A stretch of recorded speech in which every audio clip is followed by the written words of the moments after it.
Dhaktiwadi सीमानाका RTO कार्यालय इथं तालुका उमरगा जिल्हा धाराशिव ट्रक चालकाकडून व वाहनधारकाकडून होत असलेली खाजगी एजंटाकडून लूट थांबवण्याबाबत एक परिवहन मंत्री व परिवहन आयुक्त कार्यालय इथे मी तक्रार दिलेली आहे।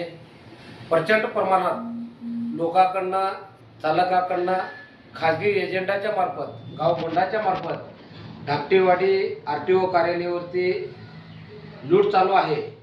प्रचंड प्रमाणात दादागिरी वाढलेली आहे आणि एखाद्या सामाजिक कार्यकर्त्यांनी जरा निवेदन दिलं आरटीओ कार्यालयाच्या विरोधात गुंड प्रवृत्तीच्या माणसाला सांगून त्या समाजसेवकाला दमदाटी करण्याचा प्रयत्न सुद्धा चालू आहे। चार पुढाऱ्याच्या हाताला धरून राजरोसपणे धाकटीवाडी आरटीओ कार्यालयाच्या इथं लूट चालू आहे।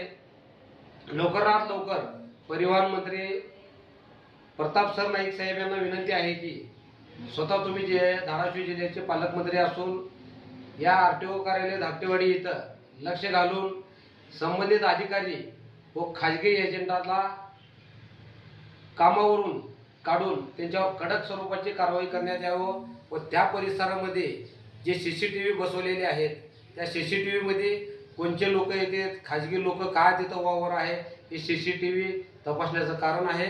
आणि संबंधित अधिकाऱ्यावर व एजंटावर जरा कारवाई नाही झाली तर आरटीओ कार्यालयाच्या समोर मी आंदोलन व उपोषण करण्याची तयारी ठेवलेली आहे। त्याच्यामध्ये जे लोक त्रास देऊ लागले तुम्ही तहसीलदार साहेब म्हणून तालुक्याचे प्रमुख साहेब तुम्ही जातीनं लक्ष देऊन त्या लोकांवर कारवाई केली पाहिजे। ओके।